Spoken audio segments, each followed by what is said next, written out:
इसके पीछे बड़ी गंभीर सोच थी, नई सोच थी। नए भारत को अमृत काल में तेजी से आगे लेके जाने की सोच के साथ माननीय प्रधानमंत्री जी ने देश को आह्वान किया कि हम इन 5 प्रण को अपनाएं, 5 संकल्प लें भारत के आगे की विकास यात्रा के। और एक प्रकार से ये जन विश्वास के जो 2 कानून, एक कानून 2 वर्ष पहले आया था, एक कानून पिछले वर्ष इंट्रोड्यूस हुआ, फिर सिलेक्ट कमेटी के माध्यम से आज हमारे सामने है।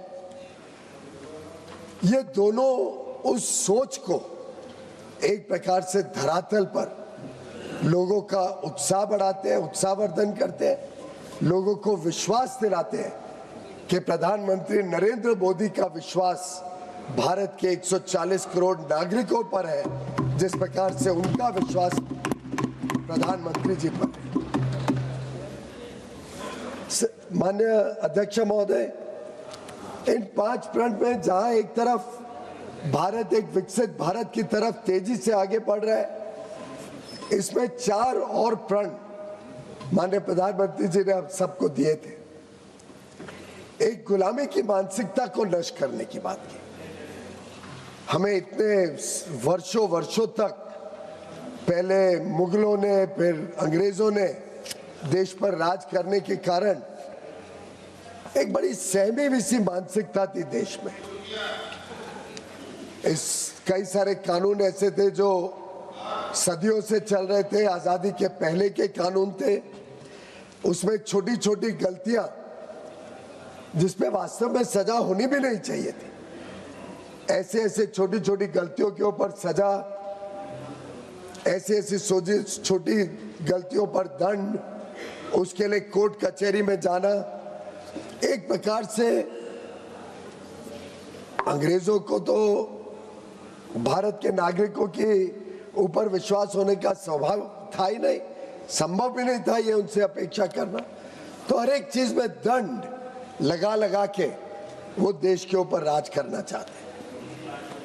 कई सारे ऐसे कानून, उदाहरण के लिए इस आज के जन विश्वास बिल में presidency small cause courts act 1882, court fees act 1870, cattle trespass act 1871, Indian succession act 1925, works of defence act 1903, life stock importation act 1898, ऐसे कई सारे कानून में छोटी मोटी गलती के लिए भी आपके ऊपर केस दर्ज होता था, आपको कोर्ट कचहरी के चक्कर काटने पड़ते थे। एक माननीय सदस्य अभी कह रही थी कि करोड़ों केस कोर्ट में है और उसी के साथ बिल की आलोचना कर रही थी। मैं समझ नहीं पा रहा था कि उनके कहने का मतलब क्या है। कोर्ट में केस कम करने चाहिए या कोर्ट में केस और बढ़ाने चाहिए। और हमारी कोशिश है कि गुलामी की मानसिकता की जो सोच थी दंड देने की, उसको न्याय में कैसे बदला जाए। छोटी मोटी गलतियों के ऊपर चिंता ना करते हुए अगर कोई गलत सोच से, मेंस rea जिसको कानून में कहते हैं, अगर किसी के गलती में जानबूझ के करी गई गलती हो या जिससे दूसरे के प्रति कोई नुकसान हो रहा हो, वैसे कानूनों को छोड़ के जो छोटी मोटी गलतियां उससे कैसे मुक्ति दिलाना, जिससे ये गुलामी की मानसिकता से हटे।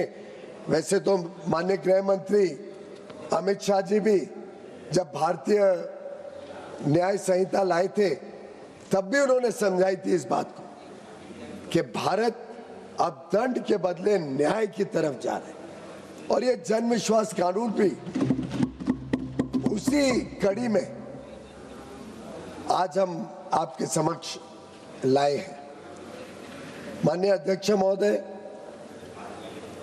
ये जो पुराने कानून थे ये व्यक्ति को सशक्त नहीं बनाते थे, उल्टे उनके ऊपर नियंत्रण करने के लिए बनाए गए, क्योंकि हम गुलाम थे। अंग्रेजों को छोटी फौज के साथ हमें कंट्रोल करना था, एम्पावर करने के दृष्टिकोण से नहीं। और जनता इसमें तनाव में रहती थी, त्रस्त रहती थी। और ये भी सच्चाई है कि ignorance of the law is no excuse. अगर हम कहें कल के मुझे मालूम नहीं था कि ऐसा एक कानून है दिल्ली पुलिस एक्ट में, जहां पे अगर एक छोटा सा 7 साल की उम्र से कम का बच्चा अगर उनको शौच का प्रेशर आ जाए, उसको बेचारे को 7 साल के छोटे बच्चे को समझ नहीं है कि भाई शौच के लिए मुझे शौचालय जाना है, अगर गलती से वो किधर शौच कर ले तो उसके ऊपर भी कोर्ट का केस दर्ज हो सकता था, उसको भी कोर्ट कचहरी में लेके जाके और दंडित किया जाता। इस प्रकार के कानून। अब प्रधानमंत्री नरेंद्र मोदी जी को अगर हम 12 साल के कार्यकाल को देखें तो लगातार पहले ही दिन से उन्होंने सरलीकरण पे विश्वास किया, इस पुरानी मानसिकता को बदलने पे विश्वास किया। और मैं आगे बताऊंगा कैसे लगातार क्रमशः 12 साल में प्रधानमंत्री मोदी जी ने लोगों को ईज ऑफ डूइंग बिजनेस और ईज ऑफ लिविंग के हेतु अलग अलग प्रभावी कदम उठाए। माननीय अध्यक्ष महोदय, भारत के जो नागरिक हैं उनके मन में देश के कानून, देश के विकास के प्रति इतनी ज्यादा संवेदनशीलता है, प्राथमिकता है कि वो कोई जानबूझ के कानून तोड़ने के लिए राजी नहीं है, चाहता नहीं है। साधारणतः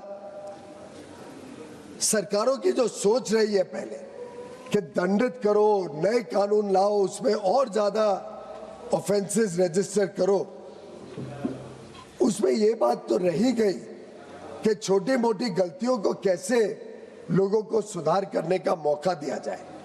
और इसलिए ये दूसरा प्रण, गुलामी की मानसिकता हटाना आवश्यक था। तीसरा प्रण माननीय प्रधानमंत्री जी ने जो दिया कि हमें अपनी विरासत पर गर्व करना चाहिए।